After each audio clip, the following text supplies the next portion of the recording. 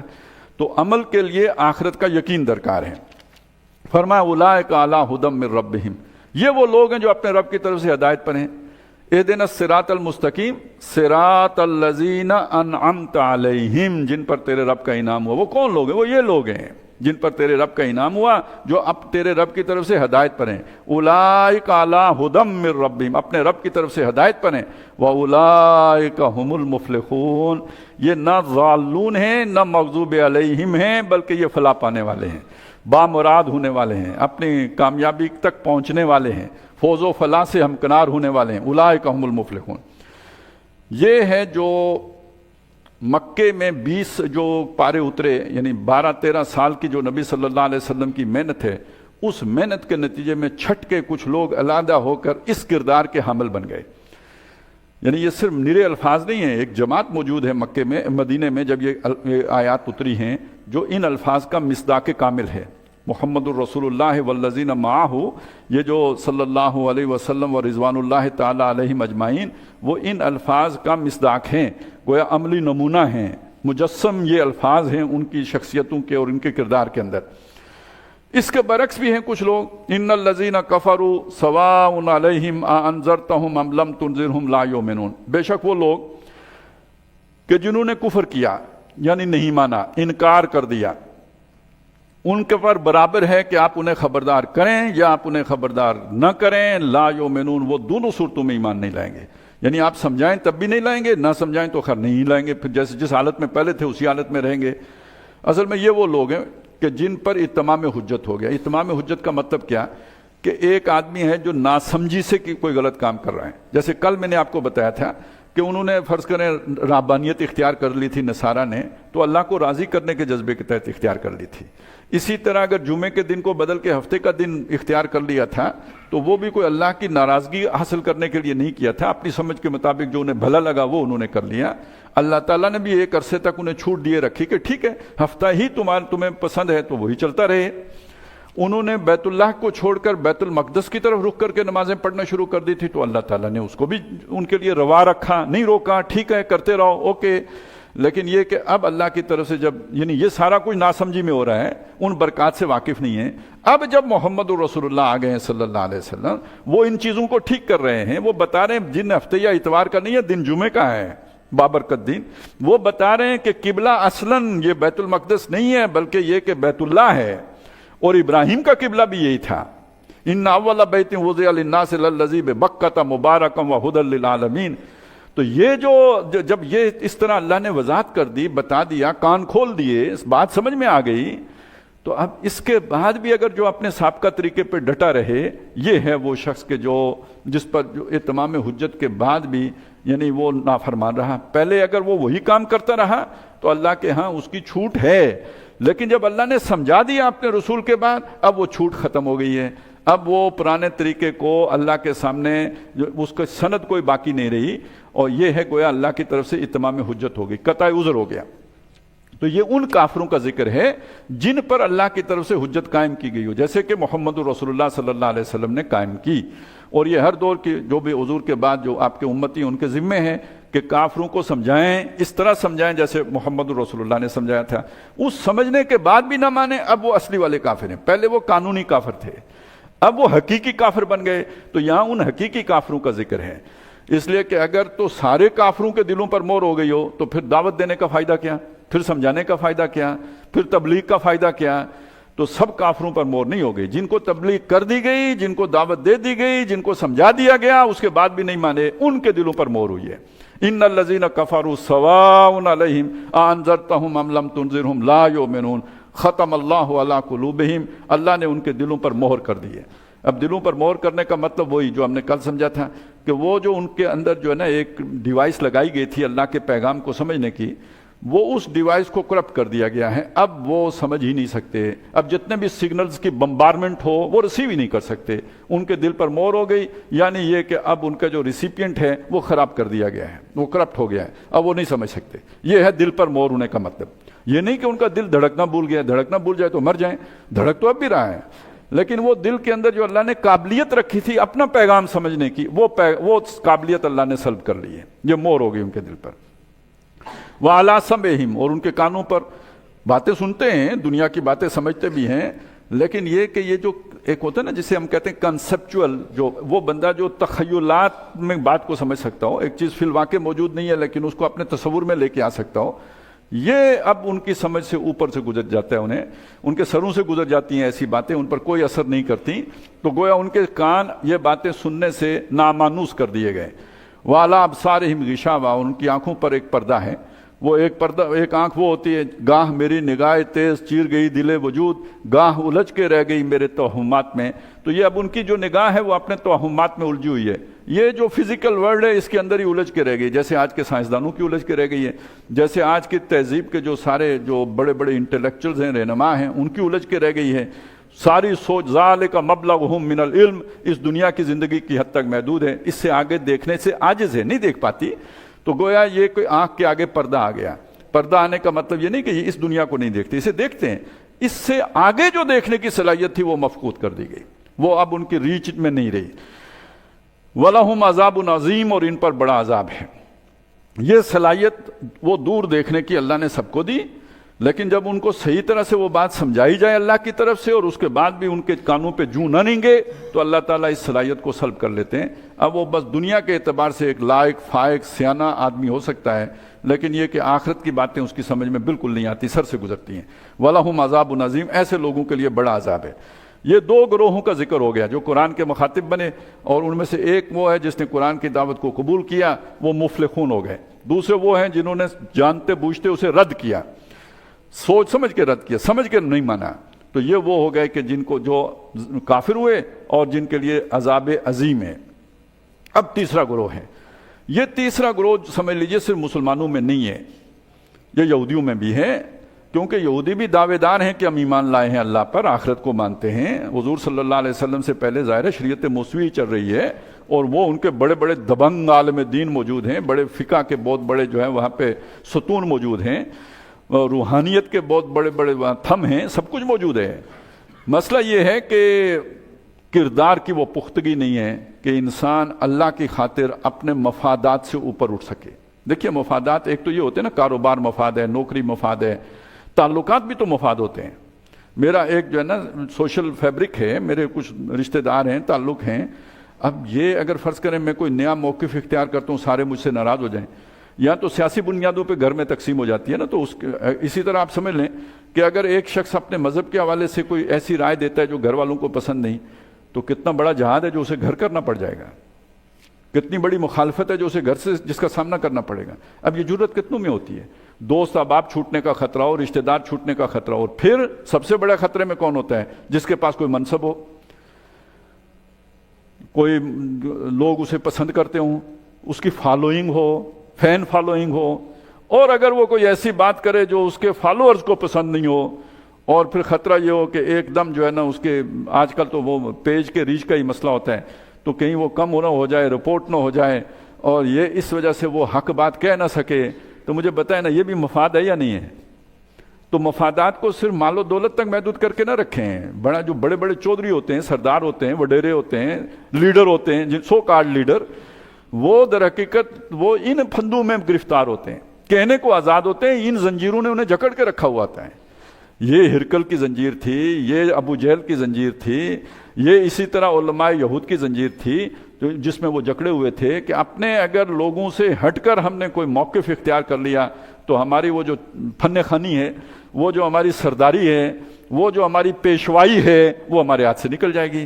تو یہ مسئلہ صرف عبداللہ ابن ابی کا نہیں ہے، یہ مسئلہ جو ہے یہودیوں کے علماء کا بھی ہے، یہودیوں کے بڑوں کا بھی ہے، ابو عامر راہب کا بھی ہے، یہ کعب بن اشرف کا بھی ہے۔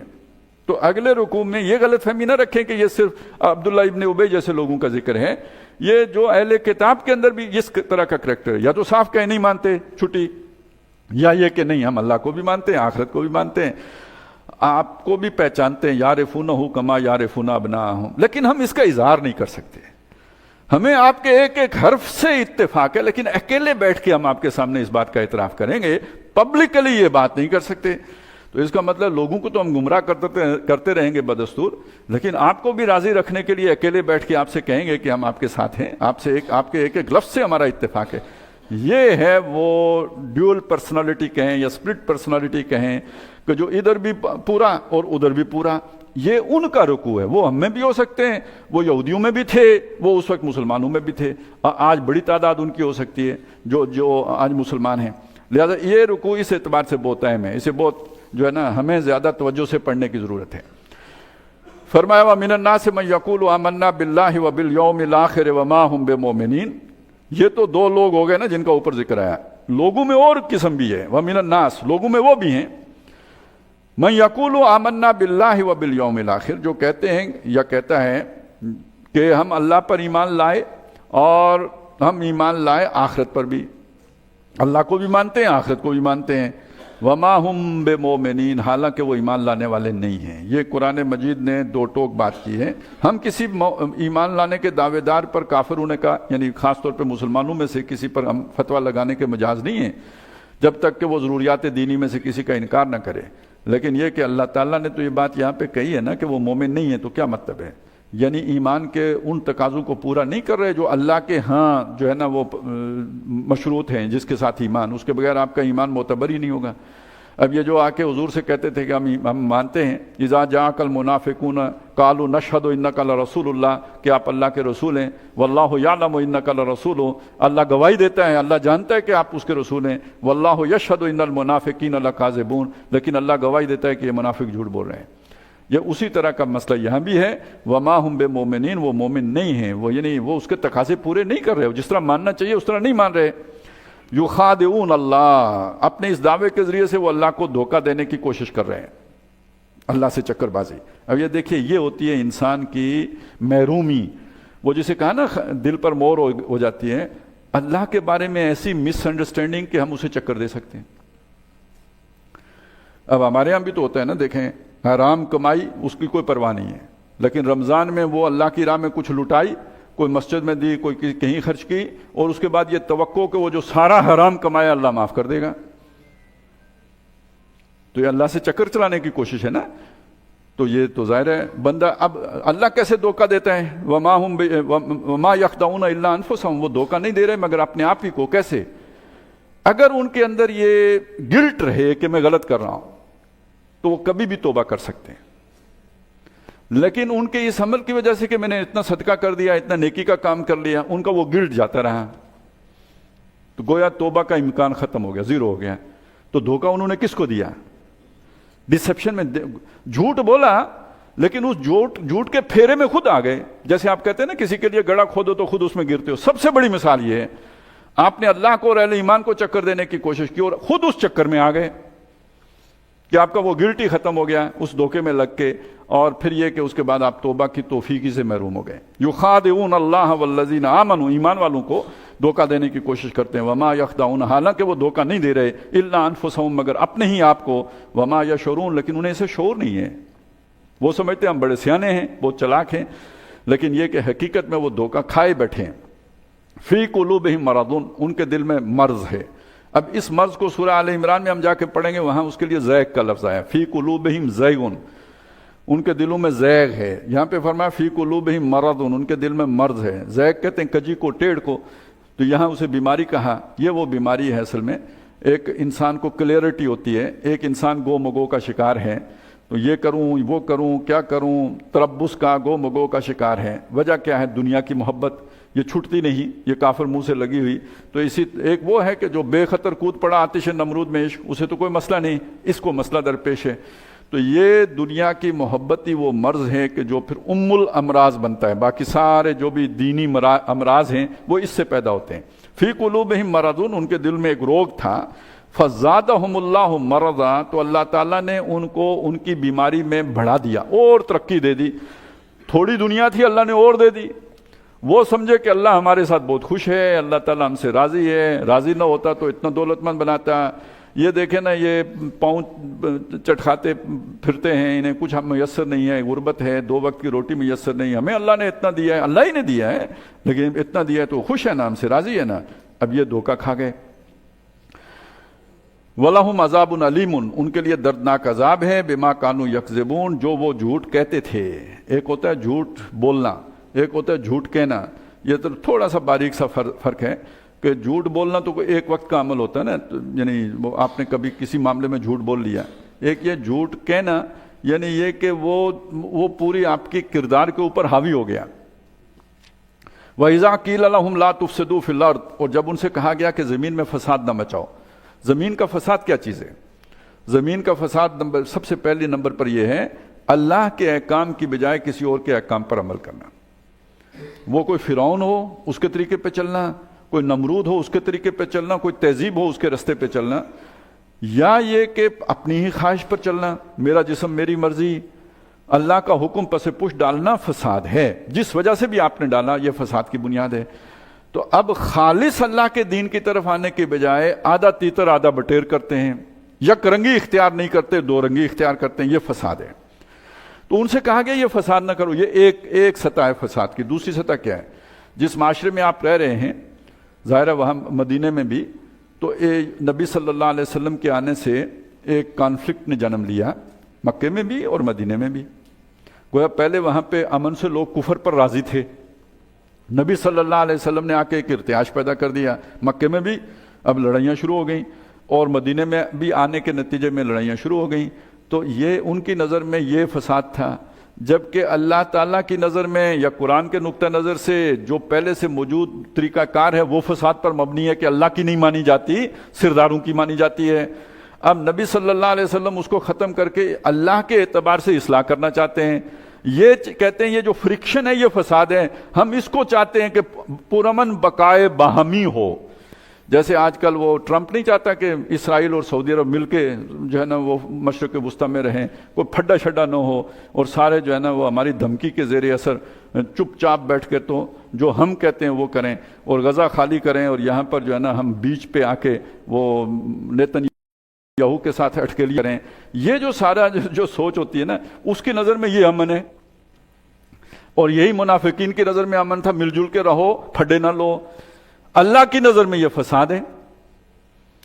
تو وَإِذَا قِيلَ لَهُمْ لَا تُفْسِدُوا فِي الْأَرْضِ، جب ان سے کہا گیا کہ زمین میں فساد نہ مچاؤ، یعنی دوسرے کے آرڈر پر عمل نہ کرو، اللہ کا حکم مانو۔ قَالُوا إِنَّمَا نَحْنُ مُصْلِحُونَ، انہوں نے کہا ہم تو مصلح ہیں، اصلاح کرنے والے ہیں۔ یعنی اس کا مطلب کیا ہے؟ اس میں مقدر انڈرسٹوڈ کیا ہے؟ یعنی فساد آپ مچا رہے ہو، یہ فرکشن آپ نے کریٹ کی ہے ساری کی ساری، ہم تو رد الفساد کر رہے ہیں، اصلاح کر رہے ہیں، ہم تو امن سے رہنے کے لیے یہ ساری کوششیں کر رہے ہیں۔ تو ہماری ساری ایفرٹ امن کے لیے، پرامن بقائے بامی، دونوں مل جل کے امن کے ساتھ رہیں۔ اور یہ جو اللہ والے ہیں ان کی مجبوری ہے کہ یا تو اللہ کی سنی جائے گی، نہیں تو جھگڑا ہے، نہیں تو ہماری آخرت برباد ہے اگر جھگڑا نہ کریں تو۔ اب یہ ہے نقطہ نظر کا فرق۔ وہ اگر مانا ہے یؤمنون بالغیب تو نتیجہ اس صورت میں نکلا تو صحیح مانا ہے، اس صورت میں نہیں نکلا، یہ کانفلکٹ جنم نہیں لیا اس نے۔